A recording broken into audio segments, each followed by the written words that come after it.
Hai, sepertinya kita akan makin sering nih lihat balapan MotoGP sekeren di Lemong ini. Ini benar-benar balapan yang keren banget sih. Antara tiga pembalap terbaik yang saat ini ada di grid. G. Martin yang selalu nunjukin prestasinya walaupun belum bisa menjadi pembalap pabrikan.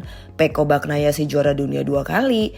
Dan Marc Marquez, pembalap yang harus diakui punya bakat di atas rata-rata dibanding pembalap lainnya yang baru aja ngedapetin mainan terbaiknya alias motor yang kompetitif. Setelah nightmare pada saat sprint lalu, Pecco berhasil memimpin sampai ke lap 20 dari 27 lap yang ada, yang terus dibuntuti oleh Jorge Martin yang memantau dari belakang di posisi 2. Karena Jorge Martin mengatakan bahwa dia tidak mau memimpin di awal karena dia gak terlalu yakin nih sama tekanan ban yang digunakan.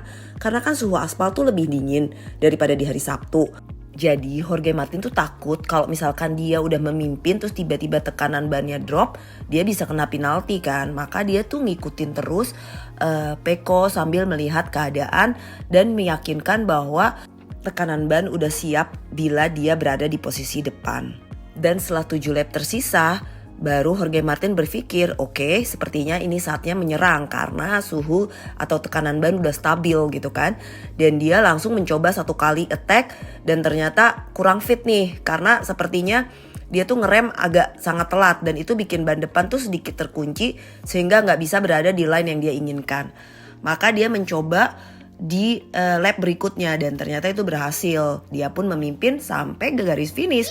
Bener-bener minggu yang sempurna buat Jorge Martin dan juga para Mark Team. Pecco yang coba melawan ketika Jorge Martin menyerang, namun sepertinya dia tidak lagi memiliki grip yang seharusnya.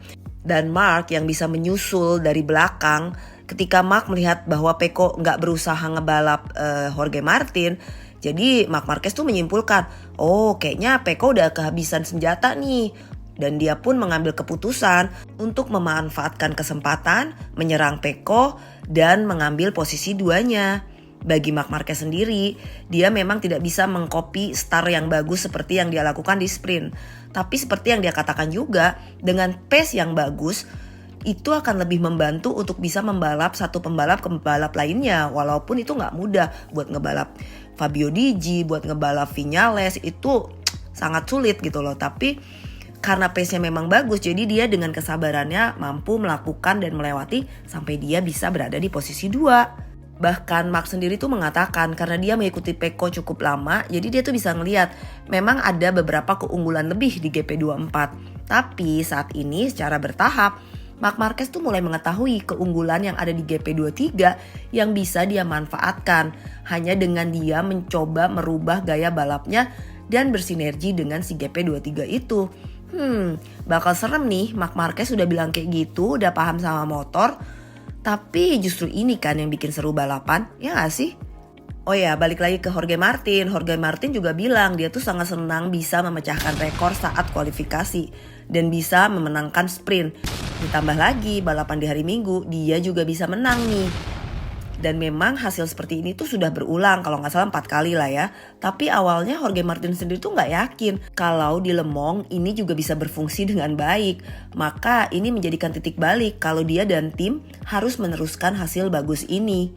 Suka sih lihat semangat dia, jadi ketika pun ditanya mengenai kemungkinan dia terpilih atau tidak menjadi teammate Pecco, dan dia mengatakan dengan santai, saat ini saya gak mau mikirin itu karena itu bukan tugas saya untuk memilih. Saya hanya akan memberikan yang terbaik, dan jika memang saya tidak terpilih, dan saya akan memberikan talent saya kepada orang yang mau memilih saya. Bijaksana ya.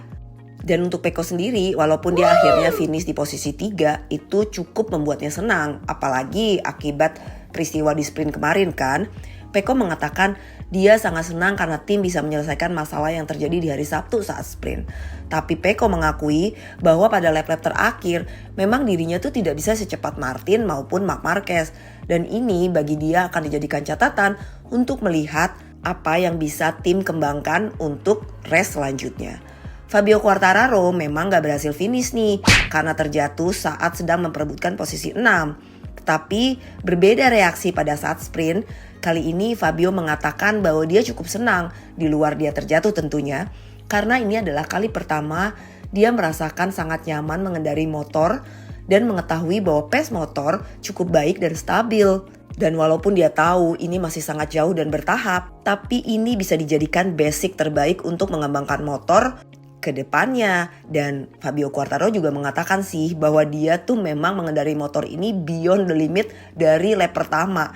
Karena dia memang mau memberikan suguhan terbaik buat penggemarnya yang sudah datang menonton.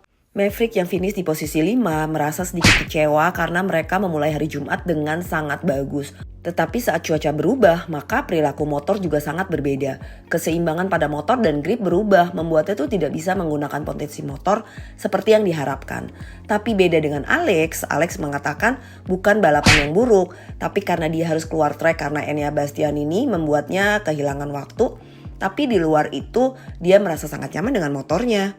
Untuk pabrikan asal Austria KTM, Brad Binder yang sempat jatuh 3 kali di hari Jumat mengatakan bahwa merasa senang karena tim berhasil meriset motor dan menyelesaikan ketidaknyamanan yang dirasakan. Walaupun dia harus memulai dari posisi belakang, ternyata dia masih bisa finish di posisi 8. Dan Pedro Acosta, si Rocky yang paling keren itulah, itu dia terjatuh dan mengatakan bahwa dia salah perhitungan. Karena menurut dia tuh sadar nih bahwa pace balapnya bagus, jadi dia bisa compete nih sama Pecco, Mark, sama Martin. Tapi ternyata ketika dia mulai mencoba membalap Alex, ternyata Alex tuh mengerem lebih telat daripada yang dia bayangin. Jadi dia harus menghindar kan, karena kalau enggak dia akan bisa mengenai Alex Espargaro dan Fabio Di Giannantonio. Jadi dia tuh nggak melepaskan remnya walaupun dia tahu sih resikonya tuh bakal terjatuh. Tapi Pedro meyakini bahwa KTM tuh memiliki feedback bagian depan yang terbaik jika dibandingkan dengan motor lain saat ini. Jadi jatuhnya dia itu ya murni karena memang kesalahan perhitungan oleh dirinya sendiri. Jadi intinya jangan lewatin MotoGP deh, apalagi saat-saat ini. Dan tahu gak sih, seperti yang kita tahu kan Ducati saat ini sedang mencari pendamping Pecco tuh. Bahkan Gigi Dalinya sendiri mengatakan hasil balapan di Le Mans ini selain menyenangkan karena ketiga Ducati di podium, tapi juga bikin dia lebih pusing lagi untuk milih siapa yang akan naik ke tim pabrikan. Dan Gigi akan berpikir keras minggu ini sebelum memutuskan, karena baginya dia harus memilih pembalap terbaik untuk factory tim Ducati, tapi juga harus memilih pembalap terbaik untuk tim Ducati lainnya. Gimana? Dari clue itu kira-kira kebaca nggak dia bakal pilih siapa? Untuk race selanjutnya di Catalunya, kalau kita berkaca dari tahun kemarin, Aprilia memang sangat bagus dengan high corner speed di long corner. Ditambah lagi, sekarang Aprilia juga sangat kuat nih di braking. Jadi kemungkinan dia bisa jadi penantang terbaik Ducati nih di Catalunya besok. Jadi makin gak sabar gak sih?